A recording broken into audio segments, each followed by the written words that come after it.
My name is Andrew Matthews, and 12 years ago I thought I'd found my forever. Sarah and I met during our graduate programs. She was studying marketing, I was finishing my engineering degree. We were both ambitious, both driven, both looking for something stable in a chaotic world. When we married at 27, everyone said we were the perfect match. Now, at 39, I run a mid-level engineering consultancy that keeps us comfortable in our suburban Denver home. Sarah, 36, climbed the ladder at her marketing firm to become a senior account director.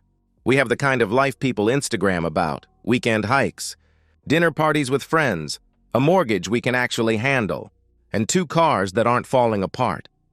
For the past 8 months, we'd been trying for a baby. Not desperately, not with charts and ovulation kits, but naturally, hopefully. Sarah would joke about converting the home office into a nursery, and I'd already started researching the best school districts. We talked about names over morning coffee and imagined family vacations where we'd be outnumbered by car seats and diaper bags. But something had been shifting lately. Sarah seemed distant during our conversations, distracted when we watched movies together. Her phone was always face down now, and those late-night work calls had become more frequent. I told myself it was just stress from her new client portfolio, that the promotion meant longer hours and bigger responsibilities. Then came that Thursday evening in October. Sarah was in the shower, and I was looking for breath mints in her purse, something I'd done countless times before. That's when I found them. A fresh pack of condoms, still sealed, buried beneath her wallet and keys. I stared at that purple package for what felt like an eternity. We'd been actively trying to conceive for months. Why would my wife, who wanted nothing more than to start a family with me, have condoms in her purse? The rational explanations felt hollow even as I tried to convince myself. Maybe she bought them for a friend. Maybe she grabbed them by mistake. Maybe there was some perfectly innocent reason. But as I stood there holding that package, a cold realization crept through my chest. The late meetings, the guarded phone, the way she'd started showering immediately when she came home from work. The pieces weren't forming a picture I wanted to see, but they were forming one nonetheless. I photographed the condoms with my phone, making sure to capture the expiration date, 2 years from now, recently purchased. Then I carefully placed them back exactly where I found them, arranging her wallet and keys to cover them just as they had been. But something fundamental had shifted in my marriage in those 30 seconds. A crack in the foundation that would either be repaired or would grow until the entire structure collapsed. The next morning, Sarah kissed me goodbye as always, her lips warm with coffee and familiar routine. She had no idea that everything had changed, that I'd discovered the first thread in what would prove to be an elaborate tapestry of lies. As her car disappeared around the corner, I stood at the window, making a decision that would define the next chapter of my life. I needed to know the truth, even if that truth destroyed everything we'd built together. I became a detective in my own home, and I hated myself for it. But once that seed of doubt was planted, I couldn't ignore the growing evidence that my 12-year marriage was built on lies. The next few weeks turned into a masterclass in covert observation. I started paying attention to details I'd previously dismissed. How Sarah's emergency client calls always seemed to come during dinner. How she'd suddenly developed an interest in working out after work. How her laptop was now password protected when it never had been before. I began documenting everything. Tuesday night. Sarah claimed to be at a strategy session until 10 p.m., but when I drove past her office building, the parking lot was nearly empty. Thursday evening. She said she was grabbing drinks with her colleague Jessica to discuss the Brandon account. But when Jessica called the house looking for Sarah at 8:30, my blood ran cold. Oh, she must have meant next Thursday. I lied smoothly to Jessica, my voice betraying nothing of the nausea rising in my throat. The lies were getting sloppy, which meant either Sarah was getting careless or she simply didn't think I was paying attention. Both possibilities stung with their own particular brand of insult. I started checking our cell phone records online, scrolling through months of call logs and text message timestamps. There it was, a number that appeared with increasing frequency over the past 3 months, always during work hours, sometimes late at night after I'd gone to bed. The calls were long, intimate in their duration. 30 minutes here, 45 minutes there. These weren't quick work check-ins. My hands shook as I reverse searched the number. Matthew Adams, age 34, works at Patterson and Associates, the same building complex as Sarah's firm, just 2 floors up. His LinkedIn showed he was a financial advisor, recently divorced, with the kind of professional headshots that screamed available bachelor. I found myself driving past their building during lunch hours, looking for Sarah's silver Camry in the parking garage. It was there, parked next to a black BMW that matched Matthew's registration. They were having lunch together, probably more than lunch. The worst part wasn't the betrayal itself. It was how normal everything felt at home. Sarah still kissed me goodbye in the morning, still asked about my day, still curled up next to me in bed. She was living 2 lives with such casual expertise that I wondered how long this had been going on. Months? The phone records only went back 3 months, but this comfort level suggested longer. One evening, I tested her. "I heard Patterson and Associates is expanding," I mentioned casually over dinner. "They're taking more space in your building. You know anyone who works there?" Sarah's face remained perfectly neutral as she replied, "No, don't think so." Different floors, different worlds. The lie came so easily, so naturally, that I realized I was married to a stranger. I needed concrete proof, something undeniable that would justify what I was planning to do. Because by this point, a plan was already forming in my mind, dark, methodical, and perfectly suited to an engineer who understood how systems could be manipulated. That night, as Sarah slept peacefully beside me, her breathing deep and untroubled, I made a decision that would change both our lives forever. I was done being a victim, done pretending everything was normal while my world crumbled beneath me. It was time to stop being the faithful husband and start being the architect of justice. Engineering taught me that the best solutions are elegant in their simplicity. Complex systems fail because they have too many moving parts, too many variables that can go wrong. What I needed was a plan that was foolproof, untraceable, and devastating. I spent a week researching surveillance equipment, ordering everything online with next-day delivery to my office. Micro cameras the size of coat buttons, recording devices that could be hidden in common household objects, motion-activated systems that would capture everything automatically. I told myself I was gathering evidence for the divorce proceedings, but deep down, I knew I was planning something far more satisfying than legal documentation. The hardest part was maintaining normalcy at home. Sarah and I went through our evening routines, dinner conversations about her difficult clients, weekend grocery shopping, Sunday morning coffee while reading different sections of the newspaper. She even brought up baby names one evening. "I've been thinking Emma sounds perfect for a girl," she said, completely oblivious to the fact that I knew she was actively preventing pregnancy with another man. "It's a beautiful name," I agreed. My voice steady despite my rage. I installed the first camera in our guest bedroom on a Tuesday afternoon while Sarah was at her yoga class, which I now knew was code for Matthew time.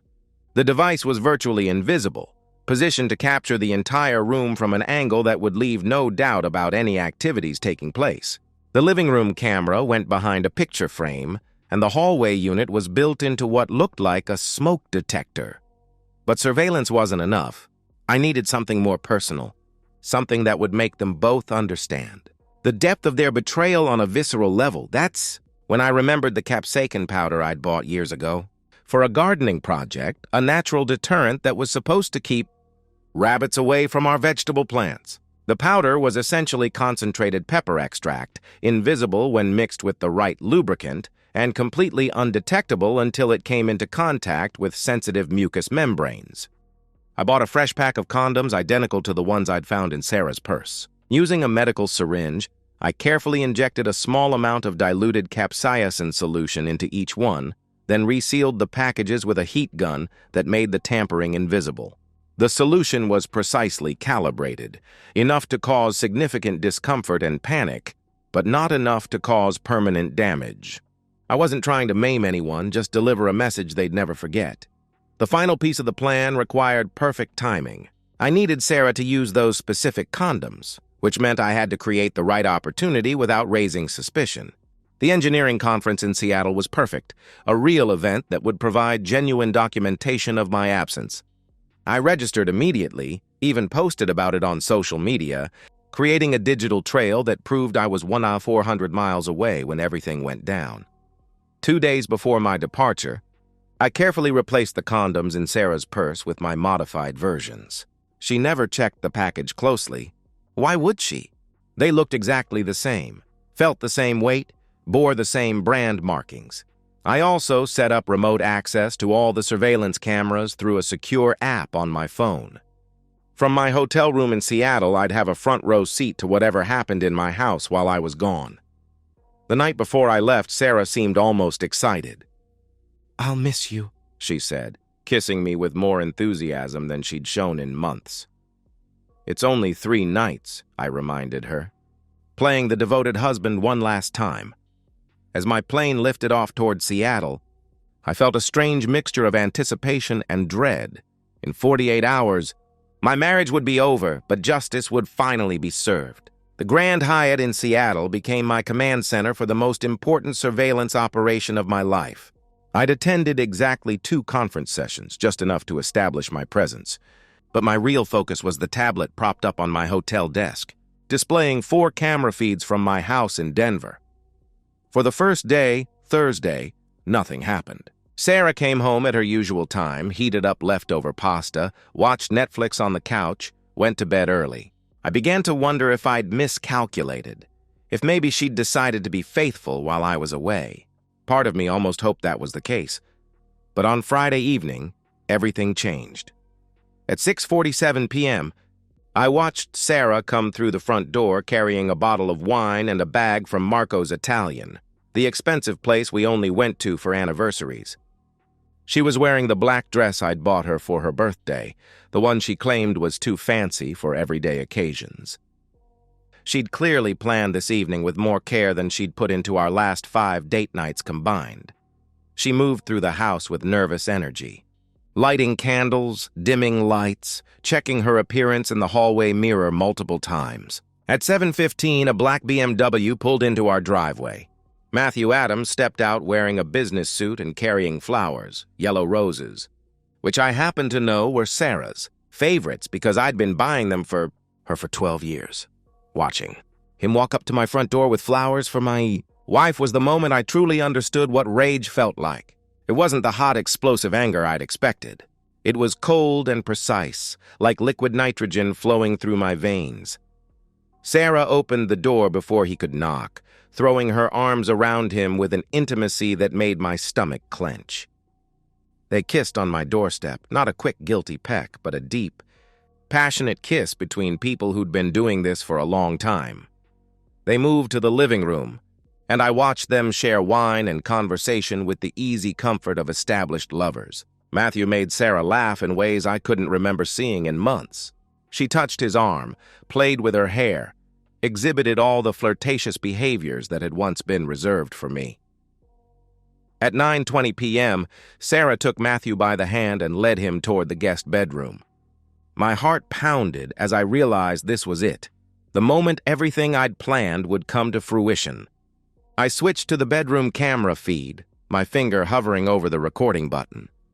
They were unhurried, comfortable with each other's bodies in a way that spoke of multiple previous encounters. Sarah excused herself to the bathroom, and I watched her emerge with a small foil package, my specially prepared condom. What happened next unfolded with the brutal efficiency I'd engineered. For the first few minutes, everything appeared normal. Then, gradually, I saw confusion creep across both their faces.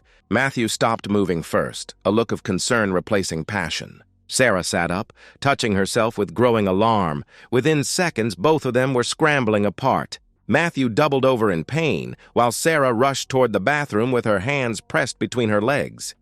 "Something's wrong!" Sarah screamed through the audio feed. "Oh God, it burns!" Matthew stumbled toward the hallway bathroom, his voice strained as he shouted, "What the hell was in those condoms?" "I don't know. I don't know."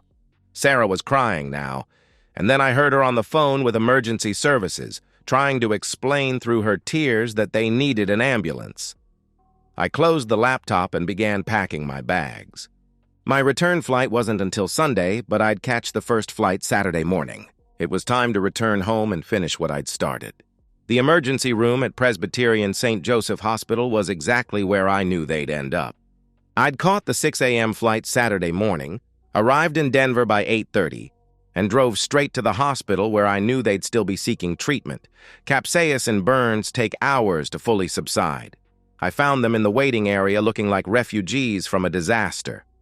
Matthew was hunched forward in his chair, still wearing his wrinkled dress shirt from the night before. Sarah sat 3 seats away.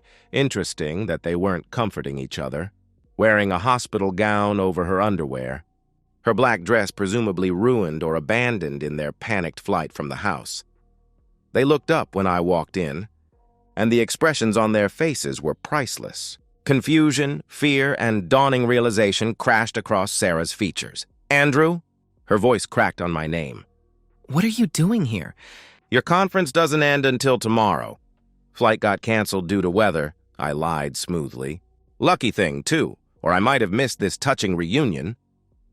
Matthew started to stand, probably to leave, but I held up a hand and said, "Please don't go on my account. I think we all need to have a conversation." Sarah was shaking her head, trying to construct some narrative. "This isn't what it looks like, Andrew.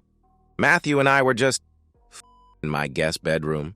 I completed her sentence calmly. "Using condoms while we're supposed to be trying for a baby? Because that's exactly what it looks like, Sarah." The silence that followed was deafening. Other patients in the waiting room were starting to stare, but I didn't care. I reached into my briefcase and pulled out a manila envelope. "I have divorce papers here, already filed and processed. All you need to do is sign them." I slid the envelope across to Sarah, who stared at it like it was a venomous snake. "You also might be interested to know that I've documented everything," I continued. "The phone calls, the lies, the late-night meetings. Oh, and the security footage from last night is particularly compelling. High definition, perfect audio, timestamps that coincide perfectly with my documented presence in Seattle." Matthew finally spoke, his voice hoarse. "You set us up. You did something to those condoms." I smiled for the first time in weeks. "That's a serious accusation." "I have no idea what you're talking about. I was in Seattle, remember? 300 people saw me at the conference." Sarah was crying now, tears of rage and frustration. "How long have you known?" she asked. "Long enough to protect myself legally and financially," I answered. "The house is in my name, as are most of our major assets. The prenup you signed 12 years ago is about to become very relevant." I stood up and straightened my jacket. "There's one more thing you should know. I sent copies of the security footage to your respective employers this morning. Sarah, I believe your firm has a strict morality clause in their executive contracts. Matthew, I'm sure Patterson and Associates will be fascinated to learn how you've been conducting your client relations." Sarah's face went white. "You can't do that. You can't destroy my life over this," she pleaded. "I didn't destroy your life, Sarah," I replied coldly. "You did that yourself the moment you decided our marriage vows were optional." I turned to leave, then paused. "Oh, and don't bother coming home. I've changed the locks and had your belongings packed. They're in storage, Unit 247. The key is with the divorce papers." As I walked away from the hospital, I felt something I hadn't experienced in months. Peace. 6 months later, I'm writing this from my new downtown apartment, a sleek 2-bedroom unit with floor-to-ceiling windows and a view of the mountains. It's smaller than the house Sarah and I shared, but it's mine. Completely, legally, undisputedly mine. The divorce was finalized in record time. Sarah's lawyer tried to contest the prenup, claiming emotional distress, but the security footage and documented evidence of her affair made their case impossible to argue. She walked away with her car, her personal belongings, and a modest settlement that barely covered her legal fees. The professional consequences were exactly what I'd predicted. Sarah's marketing firm terminated her employment within a week of receiving the footage, citing violation of their moral conduct policies. Her reputation in Denver's marketing community was destroyed overnight. Matthew didn't fare much better. Patterson and Associates discovered he'd been using company time and resources to conduct his affair. He was fired for misappropriation of company assets and breach of professional conduct. Last I heard, he'd moved back to California to live with his parents while he rebuilt his career. The capsaicin burns healed within a few days, but the humiliation lingered much longer. Sarah called me exactly once, 3 weeks after the hospital confrontation. "We ended it," she said without preamble. "Matthew and I, it's over." "I'm supposed to care?" I asked. "I just thought you should know," she replied quietly. "The whole thing wasn't worth losing everything." "No," I agreed. "It wasn't." "How did you know?" she asked. "About the condoms, I mean. How did you know to—" "Good night, Sarah," I said and hung up. My business has actually grown since the divorce. Word got around about what happened. Not the details of my revenge, just that my wife had cheated and I'd handled it cleverly. Other men started seeking me out, referring clients to my firm. There's apparently a brotherhood of betrayed husbands who respect methodical justice over emotional outbursts. I've started dating again, though cautiously. The woman I'm seeing now, Rebecca, is a divorce attorney who appreciates both my story and my approach to problem solving. She calls me refreshingly honest about my trust issues. Do I regret what I did? Not for a second. Sarah and Matthew made their choices with full knowledge of the consequences. They gambled with my marriage, my future, my dreams of fatherhood, and they lost. Sometimes people ask me if I think my revenge was excessive. I tell them that infidelity is emotional terrorism. It destroys not just the present, but the past and future as well. What I did was proportional justice. They stole my life. So I gave them consequences that would reshape theirs permanently. Engineering taught me that every system has pressure points, places where minimal force can create maximum impact. Marriage, as it turns out, is no different. But now I'm building something new, with better materials and a better blueprint. And this time, I'm the only one with the keys. And so, we've reached the end of today's story.